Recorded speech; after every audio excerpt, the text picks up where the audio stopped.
The morning fog hung thick over Washington, D.C., as Vice President J.D. Vance strode through the corridors of the old executive office building.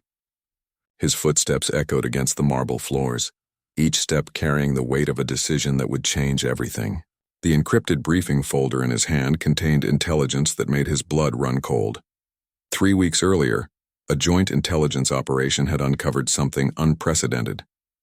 A foreign delegation visiting for the Global Security Summit had brought with them what they called a Royal Guard, an elite protection unit that operated under diplomatic immunity. On the surface, they appeared to be nothing more than highly trained bodyguards for visiting dignitaries.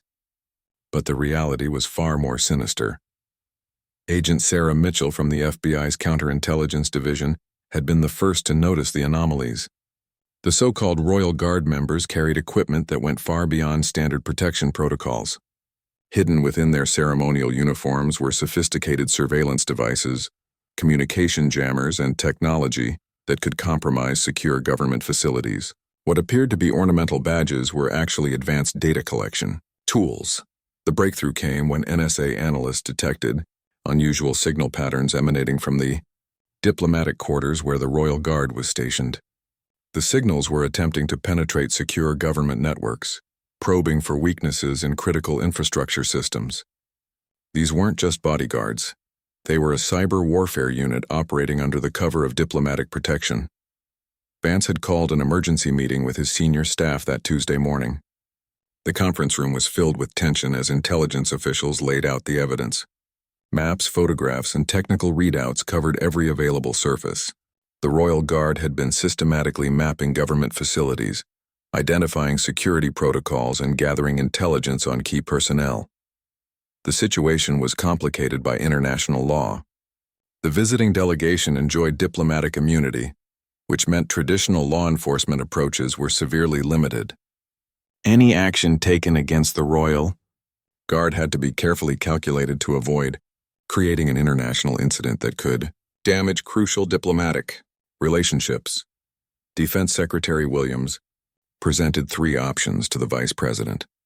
The first was to quietly approach the foreign delegation through diplomatic channels, requesting the voluntary withdrawal of the Royal Guard. The second involved expelling the entire delegation under national security provisions. The third option was more direct, immediately ordering the removal of the Royal Guard through executive action. Vance studied the intelligence reports late into the night. The evidence was overwhelming, but the implications were staggering. If the Royal Guard was allowed to continue their operations, they could potentially compromise national security on multiple levels. Government communications, military installations, and even the personal security of high-ranking officials were at risk. The decision weighing on Vance's mind wasn't just about national security, it was about precedent. How the administration handled this situation would send a message to allies and adversaries alike about America's willingness to confront threats operating under diplomatic cover. The wrong move could either embolden future operations or unnecessarily escalate tensions with important international partners. By dawn, Vance had made his choice. The Royal Guard represented a clear and present danger that couldn't be addressed through conventional diplomatic means. The technology they possessed and their obvious intelligence-gathering mission left no room for negotiation or gradual approaches. Standing in his office as the sun rose over the Capitol, Vance picked up the secure phone that would connect him directly to the Secret Service Command Center. The call he was about to make would set in motion a chain of events that nobody could fully predict. But protecting American national security wasn't just his duty, it was his oath. The irony wasn't lost on him that in a democracy founded on rejecting royal authority, they now faced a threat disguised as a Royal Guard. History had a way of presenting challenges that tested the very principles upon which the nation was built. Today would be one of those tests. The secure line crackled to life as Secret Service Director James Harrison answered on the first ring.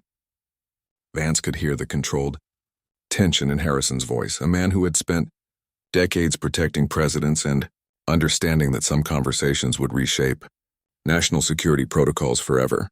Director Harrison, this is Vice President Vance. I'm issuing an immediate executive order for the removal of the Foreign Royal Guard unit currently operating within our territorial jurisdiction. This action is authorized under National Security Presidential Directive 51 and requires immediate implementation. The silence that followed lasted only seconds, but Vance could sense Harrison processing the enormous implications. Removing a diplomatically protected unit wasn't just a security operation. It was a political earthquake that would reverberate through international relationships for years to come. Sir, I need to confirm the scope of this operation. Are we talking about detention, escort to diplomatic facilities, or complete expulsion from United States territory? Harrison's questions were precise, reflecting years of experience in operations that balanced security concerns with international law. Vance had anticipated these questions. The legal team had worked through the night to ensure every aspect of the operation would withstand both domestic and international scrutiny. The Royal Guard's activities had crossed the line from legitimate diplomatic protection into active intelligence operations against the United States, complete removal from all government facilities, and escort to designated departure points. They will be given 6 hours to gather personal belongings and prepare for departure. Any resistance or refusal to comply will result in immediate detention under national security provisions. The operation would require coordination between multiple agencies. The Secret Service would handle the immediate security aspects, while the State Department managed diplomatic communications to minimize international backlash. The FBI would oversee evidence collection to document the Royal Guard's unauthorized activities. Within minutes of Vance's order, secure communications were buzzing throughout the federal government. Elite tactical teams received deployment orders while diplomatic officials prepared carefully worded statements for international consumption. The operation had to appear decisive yet measured, firm yet respectful of international norms. Agent Mitchell found herself at the center of the coordination effort. Her counterintelligence work had provided the evidence that justified the operation, and now she would help execute the removal. The Royal Guard's sophisticated equipment meant this wouldn't be a routine escort operation. They were dealing with highly trained operatives who might not surrender quietly. The Royal Guard was currently stationed at the Diplomatic Reception Center, a secure facility designed to house visiting international delegations. Intelligence reports indicated 12 members of the unit, each carrying credentials that granted them extraordinary access to government facilities. Their removal would need to be swift and comprehensive to prevent any destruction of evidence. Vance watched from the Situation Room as teams moved into position around the diplomatic facility. Live feeds from security cameras showed the Royal Guard members going about their morning routines, apparently unaware that their operations had been discovered. The element of surprise was crucial. Any warning could result in the destruction of valuable intelligence or the activation of hidden capabilities. The international implications were staggering. The foreign delegation would undoubtedly claim diplomatic immunity and accuse the United States of violating international law. Allied nations would watch carefully to see how America balanced security concerns with diplomatic obligations. Enemy nations would analyze the operation for insights into American intelligence capabilities and decision-making processes. Secretary of State Rodriguez had spent the early morning hours crafting messages to key international partners. The administration needed to explain the operation without revealing the full extent of the Royal Guard's activities or the methods used to discover them. Diplomatic language would have to convey both justified concern and continued respect for international relationships. As the operation clock approached 0 hour, Vance reflected on the weight of leadership in an interconnected world. Every decision created ripple effects that extended far beyond immediate consequences. The Royal Guard's removal would send a clear message about American resolve, but it would also test the strength of diplomatic relationships built over decades. The secure phone rang again, Harrison reporting that all teams were in position and awaiting final authorization. Vance looked at the intelligence reports one more time, confirming that the evidence justified the extraordinary step they were about to take. National security sometimes required difficult decisions that would be judged by history rather than immediate popularity. Execute the operation, Vance said quietly, knowing that these 3 words would change everything. The operation began at precisely 800 hours as Secret Service tactical teams surrounded the Diplomatic Reception Center. The morning sun cast long shadows across the manicured grounds as black SUVs took strategic positions at every exit point. From the Situation Room, Vance watched multiple camera feeds showing agents moving with practiced precision toward their objectives. Agent Mitchell coordinated with the tactical team leader through encrypted communications. Royal Guard members are in the East Wing dining facility. Recommend simultaneous approach to prevent coordination between subjects. Her voice remained steady despite the historic nature of the operation unfolding before her eyes. The first contact came without warning. Special Agent Torres approached the dining facility, where 3 Royal Guard members were finishing breakfast. The ornate room fell silent as Torres displayed his credentials and spoke in measured tones. Gentlemen, by order of the Vice President of the United States, you are required to immediately cease all activities and prepare for escort from this facility. The reaction was immediate and unexpected. Instead of the diplomatic protests or demands for embassy contact that agents had anticipated, the Royal Guard members simply smiled. The lead figure, a tall man with piercing blue eyes, calmly wiped his mouth with a cloth napkin and stood slowly from the table. Agent Torres, I presume, the man said in perfect English with no trace of accent. We have been expecting this moment since our arrival 3 weeks ago. Please inform Vice President Vance that his decision, while predictable, has been noted and will be responded to accordingly. The calm confidence in the man's voice sent chills through the observation team. This wasn't the behavior of surprised operatives caught in unauthorized activities. It was the response of individuals who had anticipated every move and prepared countermeasures that remained hidden from American intelligence. Simultaneously, in other parts of the facility, additional Royal Guard members were responding to removal orders with similar composure. None demanded diplomatic immunity or protested their treatment. Instead, they methodically began gathering their belongings, with an efficiency that suggested extensive preparation for this exact scenario. Director Harrison's voice crackled through the communication system with growing concern. Sir, something isn't right here. These individuals are too prepared, too calm. Intelligence suggests we may be walking into a predetermined response that we haven't anticipated. Agent Mitchell was monitoring electronic surveillance equipment when the first anomaly appeared. The sophisticated jamming devices that the Royal Guard had been using to probe government networks had suddenly stopped all activity. But rather than powering down, they appeared to be transmitting a complex data burst to an unknown destination. The realization hit her like a physical blow. The Royal Guard hadn't been caught off guard by the removal operation. They had been waiting for it. Every piece of intelligence they had gathered over 3 weeks was being transmitted in real time as American security forces executed what they believed was a successful counterintelligence operation. In the Situation Room, Vance watched with growing alarm as technical analysts detected massive data transmission spikes originating from the diplomatic facility. The Royal Guard's equipment wasn't being shut down.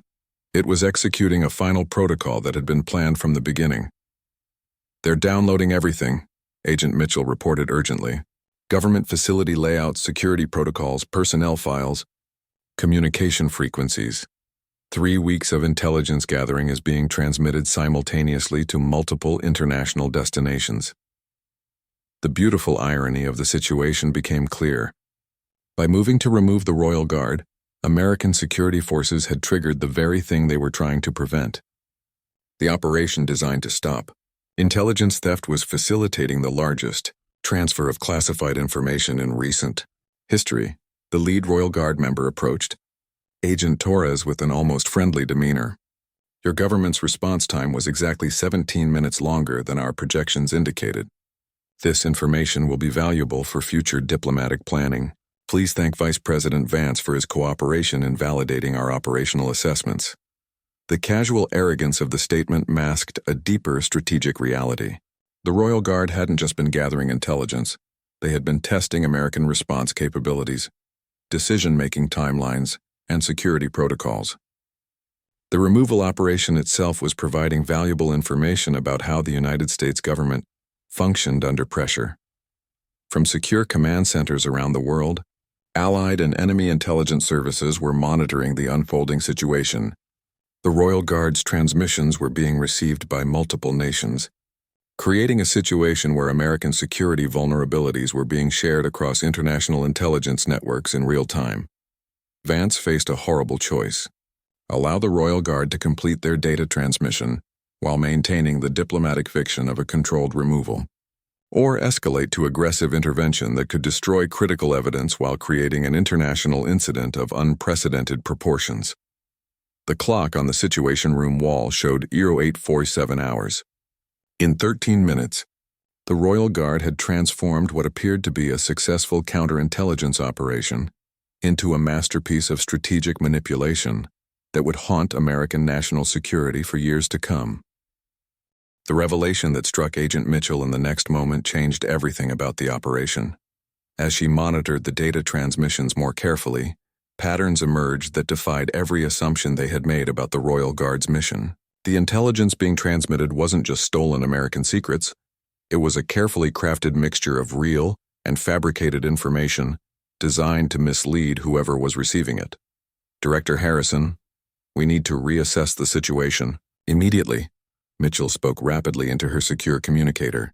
The data transmissions include deliberate misinformation mixed with genuine intelligence. These people aren't just spies. They're running a counterintelligence operation against their own handlers.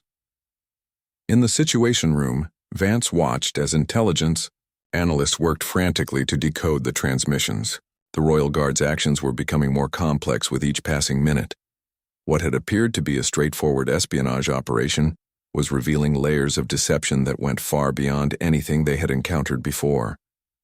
The lead, Royal Guard member, who had identified himself only as Colonel Marcus, was now speaking directly to Agent Torres with a candor that was both shocking and strategically calculated.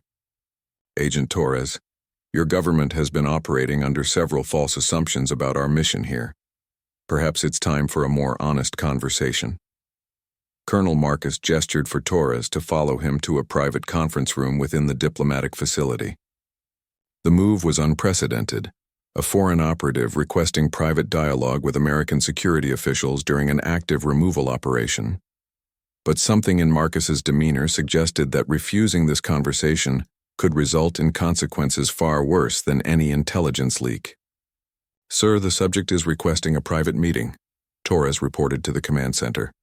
He claims to have information that will change our understanding of the entire situation. His behavior suggests this isn't a standard espionage operation. Vance faced another impossible decision: allow a potentially dangerous foreign operative to dictate the terms of engagement, or risk missing intelligence that could be crucial to national security. The Royal Guard had already demonstrated their ability to anticipate American responses and turn them to their advantage. Approve the meeting but maintain full surveillance and have tactical teams ready for immediate intervention, Vance ordered. Every instinct told him this was another manipulation, but the strategic stakes were too high to ignore any potential intelligence breakthrough. In the conference room, Colonel Marcus began revealing information that fundamentally altered the situation. The Royal Guard wasn't working for the foreign delegation that had brought them to Washington.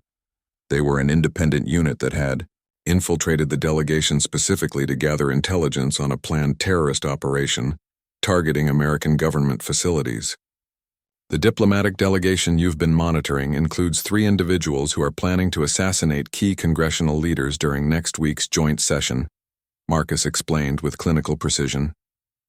Our mission was to identify these individuals and gather evidence of their plans while maintaining our cover as legitimate diplomatic security. The revelation sent shockwaves through the command structure. If Marcus was telling the truth, then the removal operation had potentially compromised a counterterrorism mission that could prevent multiple assassinations. But trusting the word of a foreign operative who had just demonstrated sophisticated deception capabilities went against every security protocol. Agent Mitchell was analyzing the ongoing data transmissions when she discovered additional evidence supporting Marcus's claims. Hidden within the complex data streams were detailed surveillance files on 3 members of the diplomatic delegation. The files contained photographs, communication intercepts, and behavioral analysis that painted a clear picture of individuals planning violent action.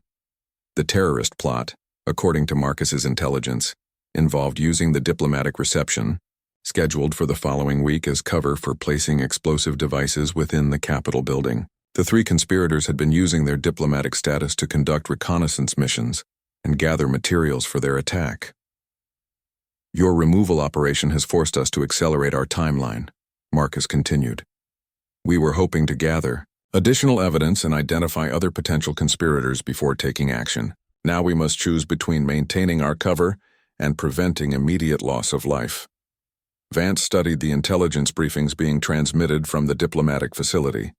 The information Marcus was providing included details about terrorist financing, communication networks, and planned escape routes that would be nearly impossible to fabricate on short notice.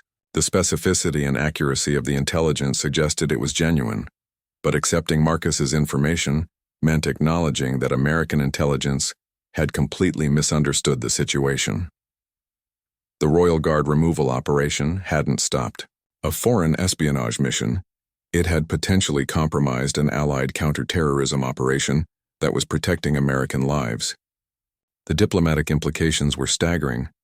If the Royal Guard was actually working to prevent terrorist attacks on American soil, then their removal could be seen as either gross incompetence or deliberate sabotage of international security cooperation. Allied intelligence services would question America's ability to distinguish between threats and assets. Colonel Marcus presented a final proposal that left Vance with the most difficult decision of his political career.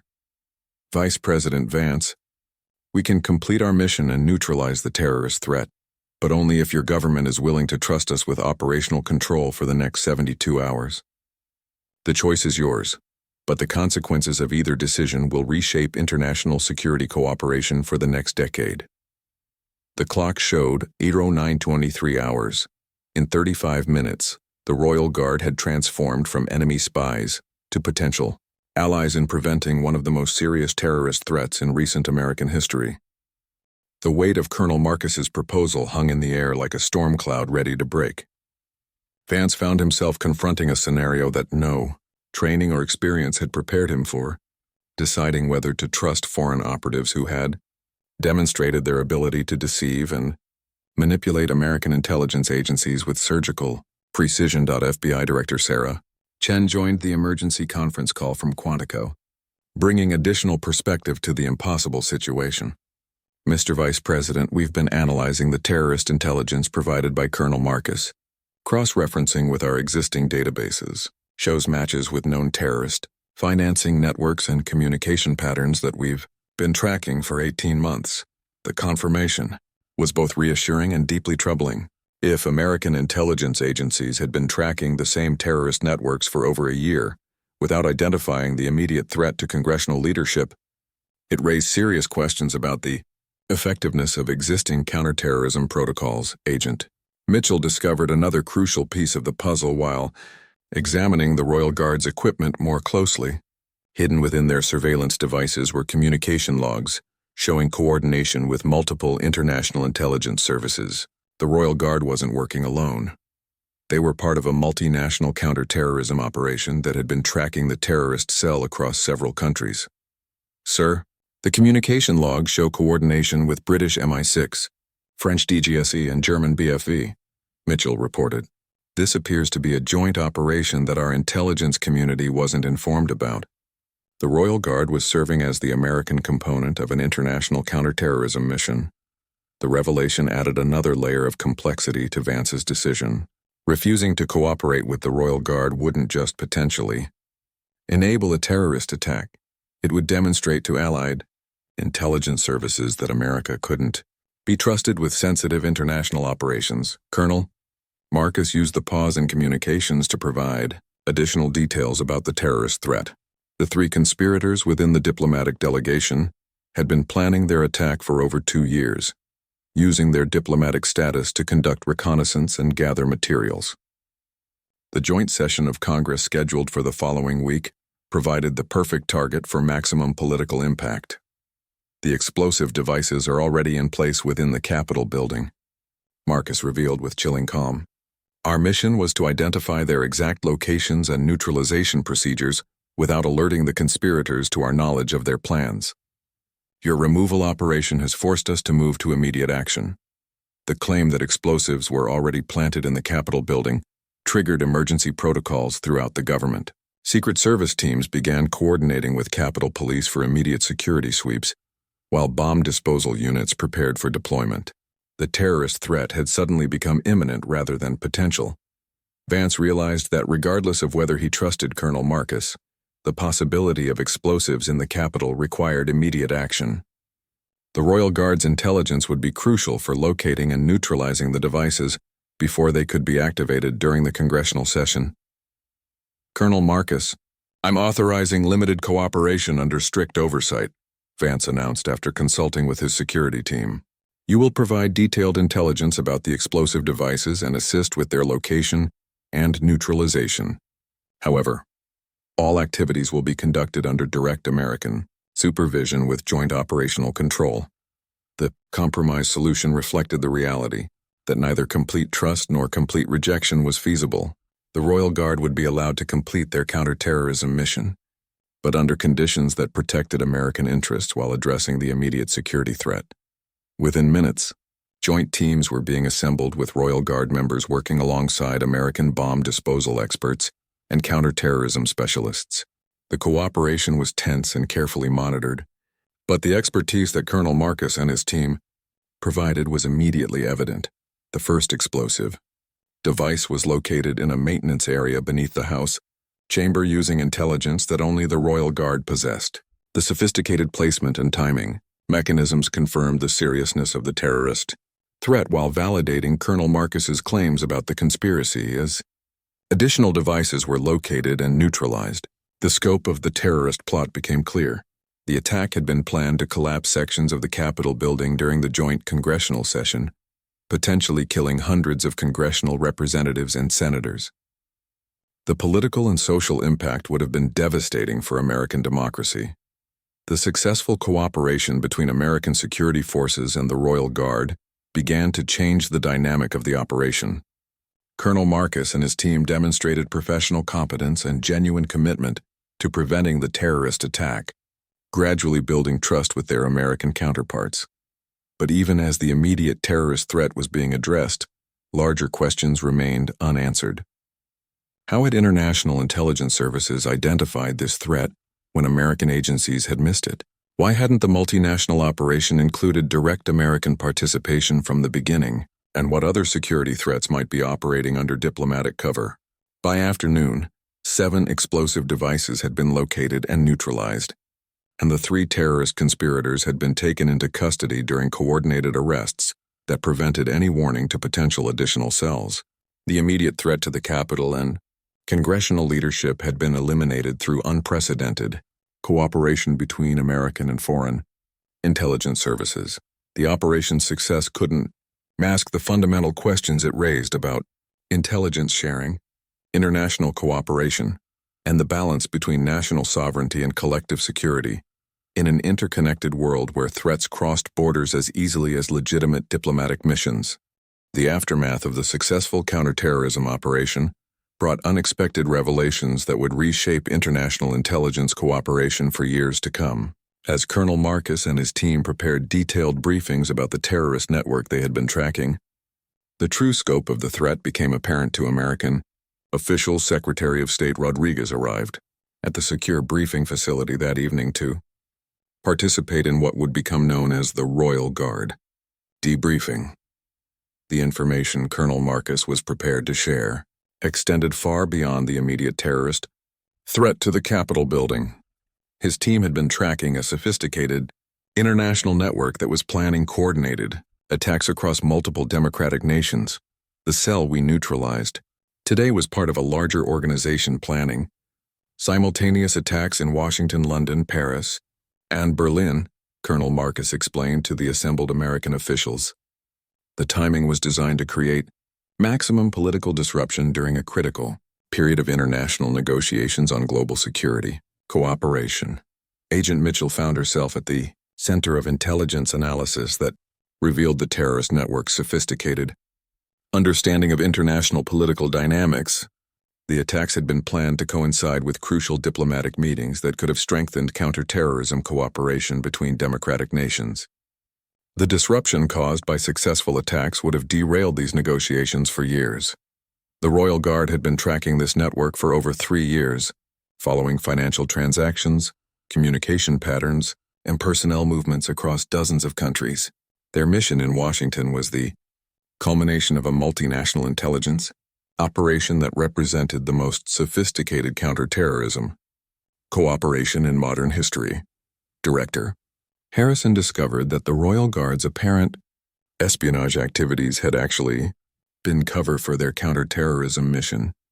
The sophisticated surveillance equipment that had initially raised suspicions was being used to monitor the terrorist cells' activities and communications within the diplomatic delegation.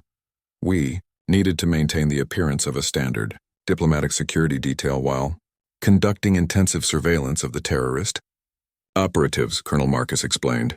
Any deviation from expected behavior would have alerted the conspirators and potentially triggered early activation of their attack plans. The intelligence briefings revealed the depth of planning that had gone into both the terrorist plot and the counterterrorism response. The Royal Guard had identified not only the immediate threat to the Capitol building, but also the broader network of supporters, financiers, and potential future targets that extended across the globe. Vance realized that his decision to remove the Royal Guard had inadvertently tested the strength of international intelligence cooperation under extreme pressure. The successful resolution of the crisis had demonstrated that even when national security agencies operated with incomplete information, effective cooperation could still prevent catastrophic attacks. The diplomatic implications of the operation were complex and far-reaching. Allied intelligence services had demonstrated their willingness to conduct operations on American soil to protect American lives, but they had done so without direct coordination with American agencies. The success of the mission raised questions about future cooperation protocols and information-sharing procedures. Colonel Marcus presented a proposal for formalized intelligence cooperation that would prevent similar misunderstandings in the future. Our governments need to establish protocols for joint operations that balance national sovereignty with collective security requirements. The terrorist threats we face are too sophisticated for any single nation to address alone. The proposal included provisions for embedded intelligence officers, shared communication systems, and coordinated response procedures that would enable more effective counterterrorism operations while respecting national security requirements. The framework would essentially create a new model for international intelligence cooperation in the 21st century. As the briefings continued into the evening, American officials began to understand that the Royal Guard operation represented a fundamental shift in how democratic nations would need to cooperate to address evolving security threats. Traditional boundaries between domestic and international intelligence were becoming less relevant as terrorist networks operated across multiple jurisdictions. Simultaneously, Agent Mitchell was assigned to lead the American component of ongoing intelligence cooperation with the Royal Guard's parent organization. The terrorist network they had disrupted was only one part of a larger threat environment that required sustained international cooperation to address, effectively, the success of the joint operation had prevented not only immediate loss of life but also long-term damage to democratic institutions and international cooperation. The terrorist attack on the Capitol would have created political chaos that could have taken years to resolve, while strengthening authoritarian arguments about the instability of democratic governance. By midnight, the initial crisis had been resolved, but the larger transformation of international intelligence cooperation was just beginning. The Royal Guard had demonstrated that effective counterterrorism required unprecedented levels of trust and cooperation between allied nations. Even when such cooperation challenged traditional concepts of national sovereignty, the operation would be studied for decades as an example of how international security challenges required new approaches to intelligence, sharing, and operational cooperation. But the immediate result was clear. American congressional leadership would be able to conduct their joint session safely, while a sophisticated terrorist network had been dismantled through cooperation that none of the participating nations could have achieved alone. 6 months after the Royal Guard operation, Vice President Vance stood in the same Situation Room where he had made the decision that changed international counterterrorism cooperation forever. The secure briefing folder in his hand contained assessments of the new intelligence sharing protocols that had emerged from that dramatic day. And the results were remarkable. The joint congressional session had proceeded without incident, with congressional leaders unaware of how close they had come to catastrophe. The 7 explosive devices that had been neutralized would have caused structural collapse that could have killed hundreds of elected officials and fundamentally altered American political dynamics for generations. Agent Mitchell had been promoted to Assistant Director of International Counterterrorism Cooperation, a position created specifically to manage the new intelligence-sharing relationships that emerged from the Royal Guard operation. Her office now coordinated with similar units in 12 allied nations, creating an intelligence network that operated with unprecedented speed and effectiveness. The terrorist network that had planned the Capitol attack had been completely dismantled through coordinated operations across 4 continents. Over 40 arrests had been made, and financial networks totaling hundreds of millions of dollars had been frozen or redirected to legitimate humanitarian organizations. The international cooperation that began with the Royal Guard had proven more effective than anyone had anticipated. Colonel Marcus had been officially recognized by the American government for his role in preventing the terrorist attack, though the details of his mission remained classified. His organization had become the model for a new type of international intelligence unit that operated across national boundaries while respecting sovereignty requirements. The new intelligence cooperation protocols had been tested multiple times since the Royal Guard operation, successfully preventing terrorist attacks in London, Paris, and Sydney. The early warning systems and shared response procedures, developed from the Washington experience, had proven their effectiveness in protecting democratic institutions worldwide. Director Harrison reflected on how the initial misunderstanding had led to deeper cooperation than might have been possible through traditional diplomatic channels. The crisis had forced rapid decision-making and trust-building that would have taken years to develop through conventional international negotiations. The broader impact on American foreign policy had been significant. The demonstration that allied nations were willing to risk their own operatives to protect American lives had strengthened diplomatic relationships and created new opportunities for cooperation on issues ranging from cybersecurity to economic development. The intelligence community had implemented new training protocols based on lessons learned from the Royal Guard operation. Analysts now received education about international cooperation, methods, and the importance of considering multinational perspectives when assessing potential security threats. Vance often thought about the split-second decisions that had shaped the outcome of that crucial day. Any of several different choices could have resulted in catastrophic loss of life or permanent damage to international relationships. The weight of leadership in an interconnected world required constant awareness that local decisions could have global consequences. The Royal Guard operation had become a case study in military and intelligence academies worldwide, demonstrating how apparent conflicts could conceal deeper cooperation and how traditional threat assessment methods might miss sophisticated international operations designed to protect rather than harm. Agent Mitchell's analysis of the operation had identified key factors that enabled its success: the willingness of all parties to adapt quickly to changing circumstances, the priority given to protecting human life over bureaucratic procedures, and the recognition that modern security threats required modern solutions that transcended traditional organizational boundaries. The diplomatic reception that had provided cover for the original Royal Guard mission had been restructured to include enhanced security protocols and intelligence sharing procedures.